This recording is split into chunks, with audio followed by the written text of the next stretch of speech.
وعيكم وحكمتكم بالتعاطي بالموضوع فوت الفرصة على العالم يلي بدها تجرب تصطاد بالماء العكر. أول ما بلشت المظاهرات قسم كان معنا قسم كان ضدنا.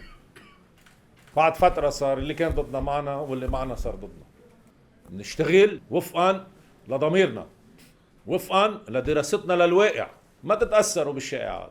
احترافيتكم ورباطة جيشكم وانضباطكم خلوني افتخر انه انا قائد الجيش المحترف يلي بتحلى بمناقبية عالية وجرأة في تنفيذ كل المهمات، يلي هو بكل شرف وتضحية شو ما كانت التحديات والأزمان.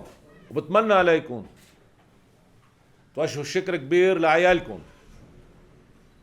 لزوجاتكم، لأولادكم، لأهلكم. بعرف قد عم بيضحوا، قولوا لهم ما يردوا، ما يسألوا، بيفتخروا انه اولادهم عم بينفذوا هيك مهمة عم تنقذ لبنان وعم بتحافظ على السلم الأهلي. طلعوا على خريطة المظاهرات حوالينا، من هونغ كونغ استعملوا الذخيرة الحية، لأوكرانيا، للعراق، لبوليفيا، لإيران، لباريس امبارح.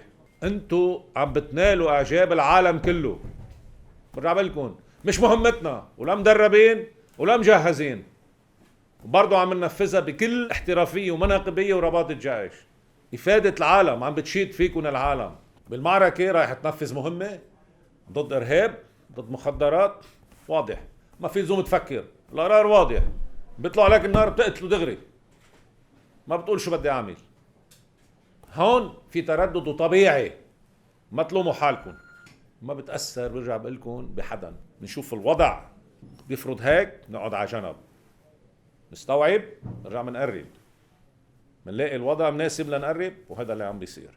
بس هون منن أعدائنا، هيدا شعب لبناني، المتظاهر له حق علينا والمش متظاهر له حق علينا. وحرية التنقل مقدسة بالمواثيق الدولية. نحن ما تعرضنا على حدا عم يتظاهر بالساحات، بس لما بده يسكر الطريق وبده يتزعرن على العالم لا يسمح لي، ده بدي اتدخل وبدي افتح الطريق. هاي المواثيق الدولية تحكي عنها. عم نوقف عناصر الشغب، عم نوقف يلي هن منو اللبنانيين مندسين، عم نوقف يلي هن عم يبين معهم مخدرات، ورح ضل وقف. صار عندنا حادثة وحدة، حادثة أليمة، خسارة بفخر، في قضاء عم بيشرف على التحقيق، وبننطر لتطلع المسؤوليات وبنتحمل مسؤوليتنا.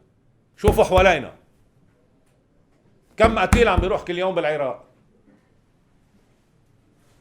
وغير دول، وما تنسوا عنا إصابات كمان. نحن الشائعات حطوها ورا ظهركم، اللي عم تعملوه بينرفع الراس فيه.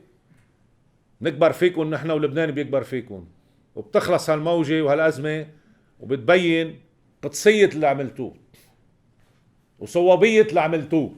ما تستحوا باللي عم تعملوه، بالعكس ارفعوا راسكم. رح يجي التاريخ وينصفكم انتوا انقذتوا لبنان.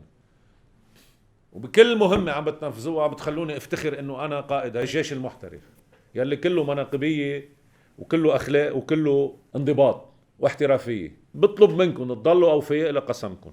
في تحديات قدامنا ان شاء الله بتخلص ورح يجينا غيرها ان شاء الله، لا بس نحن بدنا نكون جاهزين لكل شيء.